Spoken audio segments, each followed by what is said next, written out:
대선은 끝났지만 명쾌한 정치 평론은 계속됩니다. 이종근 평론가님 모시고 정치 전국 상황 함께 짚어보도록 하겠습니다. 네, 안녕하십니까, 이종근입니다. 네. 예, 벌써 대선이 끝난 지 이제 6일이 지났습니다. 60일 지난 게 아니었나요? 저도 생각하기에 굉장히 많은 일들이 있었던 것 같은데, 그러게요. 예, 가장 먼저 지금 이재명 정부의 첫 주에 대한 좀 평가를 부탁드리겠습니다. 네, 이재명 대통령의 첫 그 일정들 그리고 일주일 동안 행한 것을 보면 걱정하는 측에서는 혹시나 이재명 대통령이 굉장히 좀 강한 그런 그 드라이브를 거는 스트롱맨 스타일이잖아요. 스타일이. 그래서 처음부터 굉장히 쟁점이 있는 그런 행정명령이라든지 혹은 충돌이 빚어질 수 있는 그런 강한 이 인상의 정책을 필 것이다 했는데 그렇지 않았어요. 굉장히 순한 맛이었습니다. 뭐 1호 행정명령 굉장히 중요한 이야기인데 이게 비상경제 대응 TF 신설 네. 당연하지만 또 당연하지 않죠. 왜냐하면 굉장히 중요한 그런 뭐랄까 우리 글로벌 경제 위기를 어떻게 극복할 것인가라는 메시지를 남겼고 또 총리 내정과 그다음에 대통령실 인사가 단행되고 있는데 특별하게 우리가 이제 언급할 만큼의 파격적이거나 혹은 통합을 뭐 메시지로 남긴다거나 그런 인물이 없었어요. 그러니까 네. 순한 맛이라고 제가 표현을 한 네네. 건데 그다음에 검찰 사법개혁이 일단 속도 조절을 하는 듯 보였습니다. 그래서 처음엔 이제 순한 맛으로 보였는데 주 후반으로 갈수록 네. 이제 나중에 또 말씀을 드리겠지만 이제 이 민주당에서의 어떤 법안들이랄지 또는 헌법재판관 임명과 관련된 네. 문제랄지 이런 부분들은 보수층에서 우려하는 그런 지금 상황이 벌어지고 있는 게 네네네. 아니냐라고 생각합니다. 예, 말씀드린 부분 이제 차차 좀 짚어보도록 할 텐데요. 네. 먼저 대통령실 이제 인선이 네. 발표가 됐었습니다. 김민석 국무총리 그리고 우상호 정무수석에 대한 언급도 많이 있었는데 아무래도 인수위가 없다 보니까 좀 손발을 기존의 정치권에서 맞췄던 인물들 위주로 인선을 한 게 아니냐.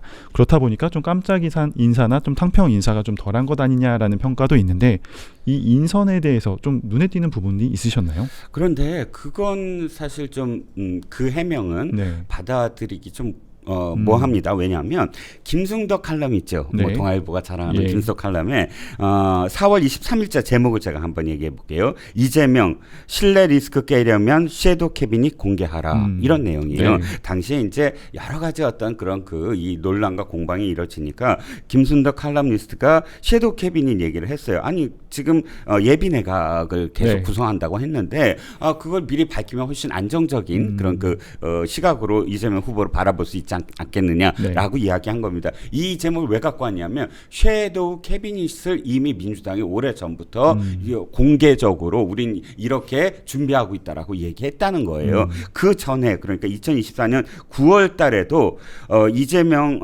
당시 대표가 섀도우 캐비닛 준비하라라고 지시를 내렸어요. 그러면 이 조기 대선은 뭐 그때는 몰랐겠지만 그럼에도 불구하고 이렇게 차곡차곡 섀도우 캐비닛을 준비했다고 한다면 사실상 우리가 너무 급해서 인선 준비가 없었어요라고 하는 건 너무 궁색하지 않나 네. 싶은 거고요.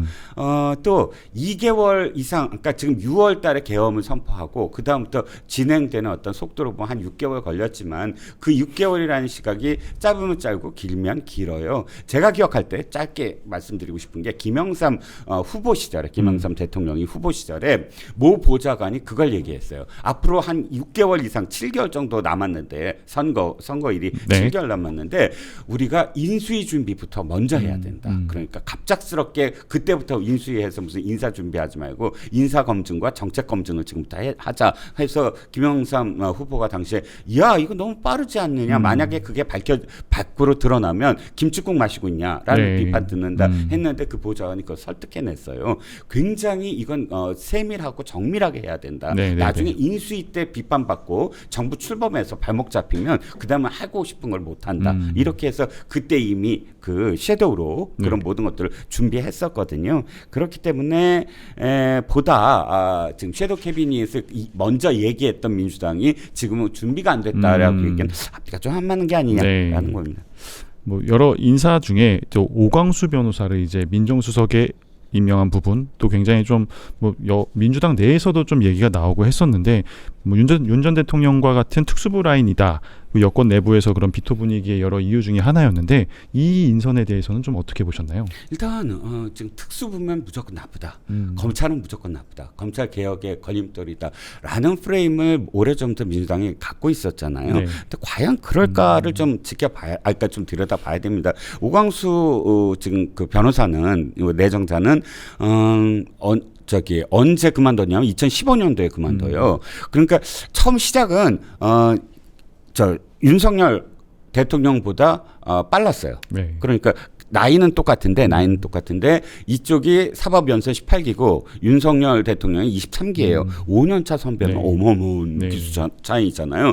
그리고 그러니까 선배죠. 검찰에서도 계속 윗선 라인이고 대검에서 함께 있었다고 하지만 밑에 이렇게 부려서 이렇게 하는 부하가 아니라 윗선이고 훨씬. 네. 그 다음에 그만둔 것도 2015년이에요. 2015년이면 윤석열 검사가 어떤 시절이냐면 국정원 댓글 사건으로 네. 대구 고검 막 내려가고 이랬던 시절이었거든요. 그럼 두 사람이 무슨 교감이 있다거나 할 수 있는 그런 교차점이 그렇게 많지 않아요. 네. 근데 특수부는 무조건 나쁘다. 특수통은 무조건 나쁘다. 사실 이 노무현 대통령 시절에 검찰 개혁과 관련해서 사법 개혁과 관련해서 처음 시작을 했잖아요. 그때 당시에는 기획통이 가장 나쁘다 그랬어요. 네. 기획통 법무부에 이렇게 파견되고 하는 또 공안통, 기획통 이게 검사들의 가장 나쁜 어떤 그런 이미지를 갖고 있었는데 네. 지금 윤석열 검찰총장이 대통령 되고 그 특수통들을 좀 이렇게 기용하면서 그런 이미지가 있어서 그렇지 오광수 변호사는 제가 보기에는 뭐 그렇게 막 윤석열 전 대통령과 교차점이 없으므로 이건 프레임에서 좀 벗어나야 된다라고 생각합니다. 네. 평론가님께서도 이제 그 민주당의 입법 드라이브 여러 가지 그런 언급도 앞서 해주셨는데 5일 본회의에서 이제 3대 특검법과 검사징계법을 처리했습니다. 그래서 그리고 이제 뭐 대통령 당선 시 이제 형사재판이 중단되는 형사소송법 개정안도 아마 12일쯤 좀 처리가 예상이 되는데요. 아무래도 이제 거대 여당이 된 상황에서 솔직히 야당 입장에선 이런 공세를 좀 막아내기 좀 힘든 상황인데 좀 어떻게 좀 국회 상황을 좀 보고 계신가요? 일단은 세 가지 법안, 쟁점 법안을 그냥 밀어붙이겠다. 그러니까 네. 순한 맛이었다고 생각했는데 이제 매운맛으로 완전히 돌변했다라고 생각이 드는 게 상법, 형사소송법, 방송법 이 세 가지 다 보수 정당인 국민의힘에서는 받아들이기 힘든 법안입니다. 이게 네. 뭐 진영 논리만이 아니라 어쨌든 자신을 지지하는 어떤 그런 층에서 가장 반대할 수밖에 없는 그런 법안들인데 야당이 이것을 대항할 수 있는 방법은 사실 없어요. 왜냐하면 지금 아시다시피 입법부에서 소수상으로 전락한 지 네. 오래됐어요.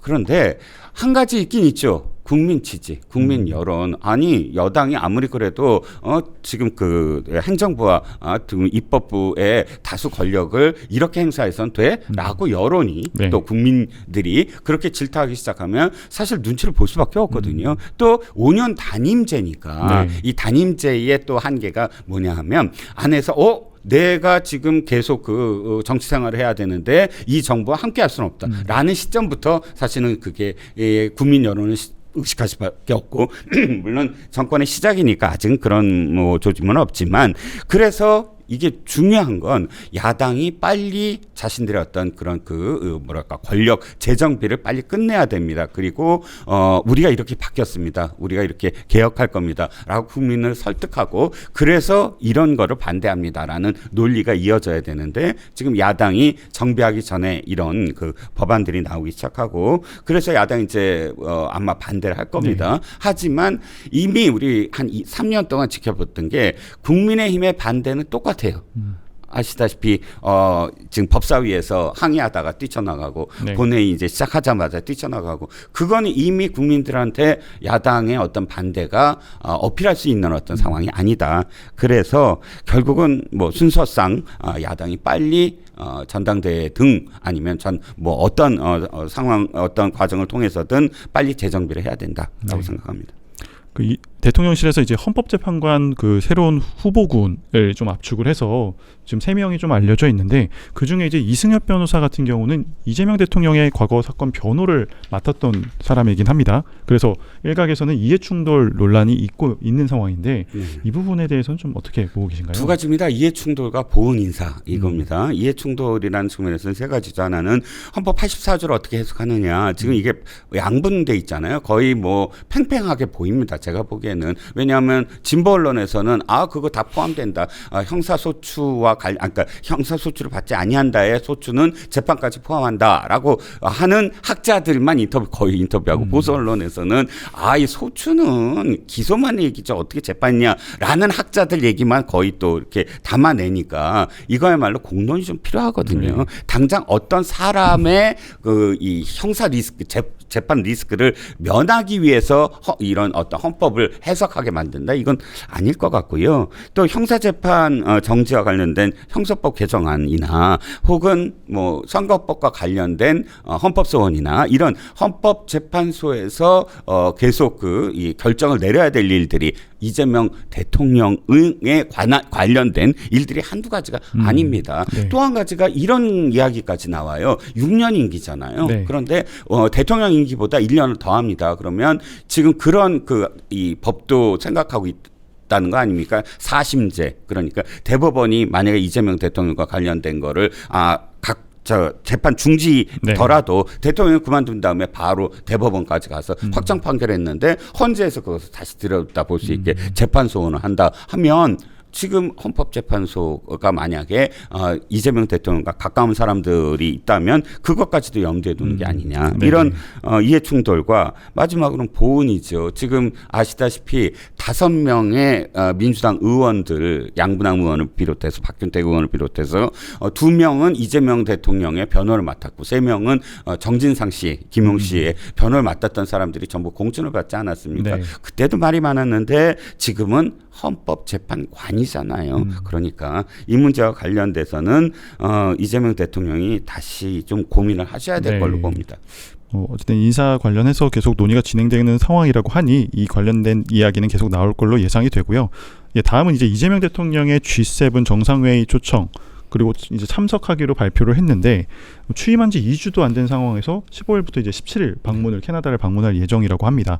다자 정상회교 무대에 처음으로 이제 등장을 하는 건데 좀 빠른 감도 있긴 한데 어떤 성과가 좀 예상이 되시나요? 예, 반반이에요. 네. 좀 빠르다는 건 일단 외교와 관련돼서 정상회교는 프로토콜이 필요합니다. 그럼 대통령도 지금 당선되자마자 외교와 관련된 물론 뭐 지금까지 그 야당 대표도 하고 하셨으니까 외교를 전혀 모른다고 할 수는 없지만 의전이라든지 뭐 굉장히 여러 가지의 숙지 기간이 좀 필요합니다. 그리고 현재 돌아가는 정세에 대한 확실한 어떤 판단도 필요하고 근데 다자 무대에 바로 데뷔를 하는 겁니다. 한 며칠 되지도 않았잖아요. 네. 15일인가 만에 지금 데뷔를 하는 상황인데 그런 점에서는 아마 대통령실 내부에서도 만류를 했던 것 같아요. 그 일각에서는. 네. 이런 리스크가 있습니다라고. 그러니까 우리가 윤 대통령도 그랬잖아요. 처음에 미국을 방문한다거나 또는 다자 외교에서 그때 굉장히 많은 어떤 그 리스크들이 있었습니다. 네. 실제로 나타났고 또 뭐 날리면 이런 부분이 나타났고 또 박근혜 대통령 시절에도 윤창중 대변인의 그런 사건이 있었지 않습니까? 물론 그런 일들이 또다시 되풀이되지는 않겠지만 그런데 가야 된다라고 저는 생각을 합니다. 왜냐하면 지금 관세 전쟁, 관세 폭탄 투하 이후에 거의 처음으로 열리는 다자 회담입니다. G7이 물론 그 전에 몇 가지 어떤 그런 그 회담들이 있었지만 굉장히 중요한 회담이고 이 안에서 또 지금 그 한미회담이 이루어질 가능성이 높지 않겠습니까? 네. 한미정상회담이 만약에 그냥 미국에 바로 백악관으로 날아와서 한미정상회담을 하는 것도 중요하지만 지금 그러니까 미국 대통령 지금 트럼프 대통령과의 정상회담이 상당히 리스크가 있어요. 네. 남아공 대통령도 그렇고 우크라이나 대통령, 캐나다 총리 모두 다 사실 당혹스러운 어떤 상황들이 많지 않았습니까? 그렇다면 일단은 한번 흡수할 수 있는 한번 의뢰로 이렇게 거쳐갈 수 있는 한미 정상회담과 관련된 소프트한 어떤 회담이 한번 거쳐가는 것도 굉장히 중요하고 이 안에서 한미일 또 그 협력을 이재명 대통령이 강조했으므로 네. 미국의 어떤 시각, 이재명 대통령에 대한 우려적인 시각을 또 해소시킬 수 있는 그런 장소이거든요. 저는 그래서 걱정은 되지만 그러나 갔어야만 한다라는 쪽에 방점을 두겠습니다. 네.